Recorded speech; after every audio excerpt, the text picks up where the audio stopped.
Well, I'm convinced we're going to have a part 3.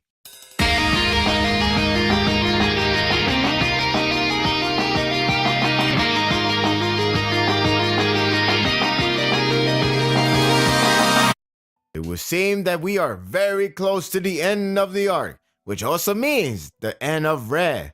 I sense part 3 is on the horizon. With that said, it begs the question on how much change awaits. It's all on Kaneki to handle the last and prominent problem. The end is near, and Ishida is set to go all out with a bang. With a surprisingly emotional end to Alma and Donato, and a badass and hype start to Kaneki versus Furata. It's certainly going to end strong. As I said before in my last review, I am a fan of Alma and was really glad that he was able to get a closure with Donato. Hell, he won the fight after a series of beating he received. What I didn't expect is how emotional this bout turned out to be from the moment Takizawa called him out on his struggle. It is better this way to invest it more than a simple revenge bot. Donato was decapitated, though able to speak for a little while before he dies out. Nico did heal his head to speak for a bit, so that makes sense for his universe. It is eerie how he laughed at his loss though. He's like, haha, he died. I understand the fans will find it strange, though Ghoul RC cells and whatnot is something to take imagination to upset. It was also established that there are ghouls that could speak without a body for a short while, like how Roma was speaking before Uri sliced her face off to end her for good. I believe it was Ishida's way to have a strong ghoul slow death moment. It does reward us a really emotional scene that I wasn't expecting. If it wasn't for the last chapter, I would think this is just purely revenge and justice storyline. Donato isn't asking us to feel bad for him, rather establishing how he has been always in the dark and corrupted side of living. Interesting that he's the third Clown King, and that title was given by the second. Not sure if Ishida wants us to theorize it. Here's the definition of what CCG wants to find Ghoul as, and he capitalized it to the very end. He was everything you must hate him as a villain. It helps with the visual of him laughing his way out to death. Every time the panel shots to his smiley face, he meant every word of it. He came a long way to meet his fate at the hand of his one and only son, Alma, which even he said it was the most fitting end.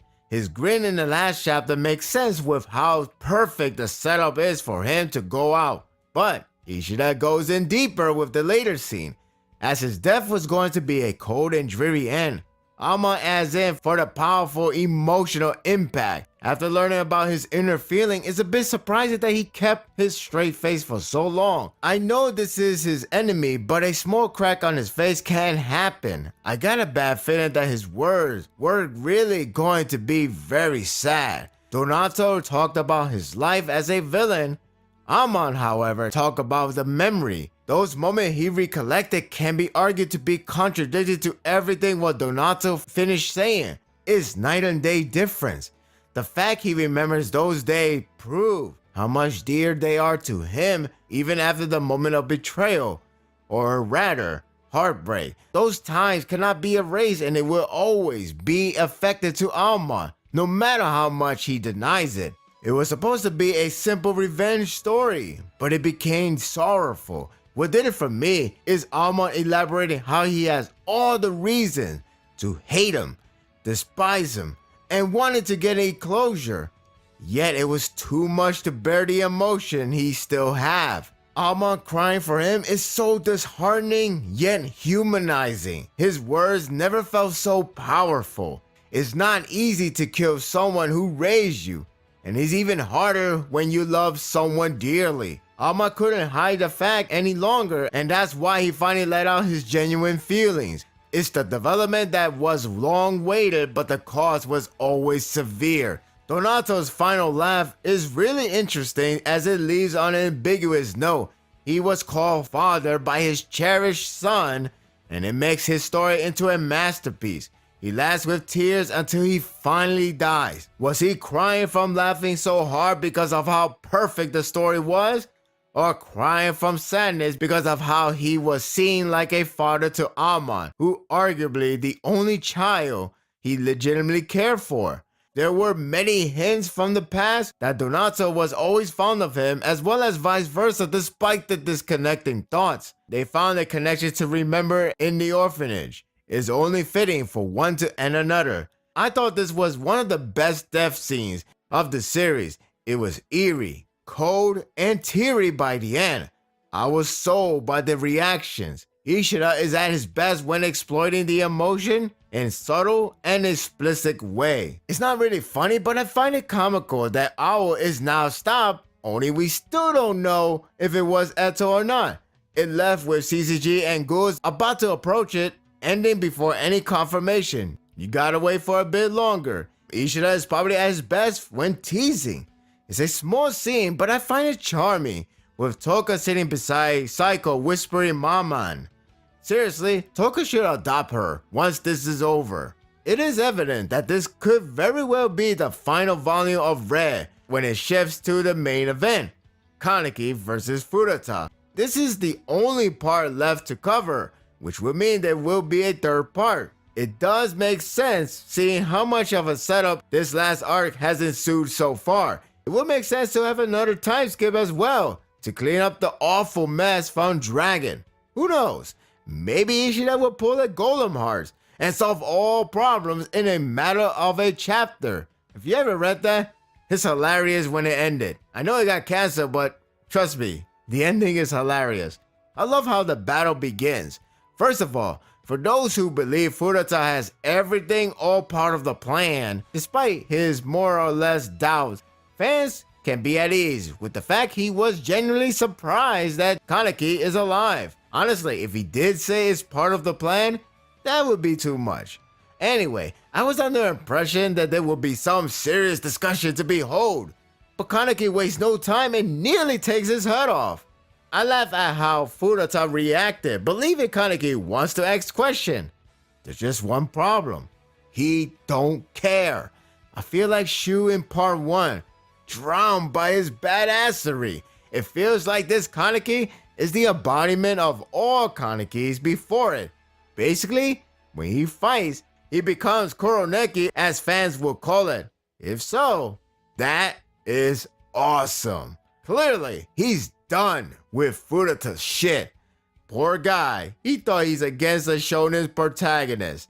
I got a good laugh at the narrator while Furata runs for his life. It opts for describing Furata's character in that very moment, only to turn out it's his own monologue. That is pretty funny. He had the nerve to put himself as the hero of the situation. I also laugh at the callback to him versus Eto, when he felt like he had some sense of deja vu. This small scene is rich. Speaking of deja vu, it isn't one until he actually pulls the similar stunt when pleading for mercy, only to surprise attack. Not going to lie, I thought that was it, and Kaneki just loses. I don't think I need chapter 143 deja vu as well. Also, I thought those Kagune came from Furata, but it appears to be from Dragon. That is unless Rize is behind the shadow. That will be freaky. It looks like either Furata knows how to trigger it or it is assisting him. When it comes to accelerating the hype level, leave it to Ishida to handle it. Only thing is, he did it too good. It finally comes down to this very moment between the two with everything at stake. Kaneki thankfully wasn't down and out, only got pushed back with no sight of fear. Furata gets his V trademark sword ready and announces his secret. He's strong. Well, color me shocked. The hype level goes through the sky, with Kaneki getting back up and ends the chapter, cracking his finger. Ooh yeah, you know a badass when you see one. A complete badass beatdown is in order. This is so hype. I must have Unravel ready for the next chapter. I must. I have to say, the artwork here is outstanding. Ishida went above and beyond here to execute deep, heartfelt emotions between Alma and Donato. The details during Kaneki vs Furata are really good. I like how clean and sense of badass aura oozes out from Kaneki's line. Don't care. The double page is great despite Kaneki getting knocked back. It's the surrounding that impressed me. It balanced out with the last page that is just pure hype. The dialogues are strong as well, whether it's the sincerity mood or comical and horror. It has best of both worlds. This chapter was pretty stellar from beginning to end. I was awed by the emotional end between Almond and Donato with strong dialogue delivery and touching expressive display. Kaneki vs. Furuta is off with a strong start with comical and badass reactions. The artwork stepped up and the ending is hype. Seriously, don't pull chapter 143. I love it for narrative, but this one doesn't need it. Ishida, go for broke. And that will do it for the review. I hope you enjoyed this one.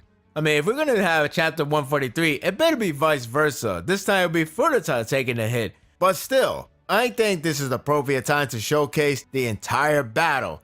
And the way how it ended just felt so much hype, it would be massively disappointing if it done off screen. Unless Ishida master a new technique for a different narrative. Regardless, let's just keep it as it is. Let's have a one final great send-off before the arc ends, as well as Rei. That would be a perfect way to get us hyped for part 3. What do you think of the chapter? Share your thoughts in the comment section. If you like this and want more of this, subscribe to my channel, and my world will be yours to stay. Until next time, take care.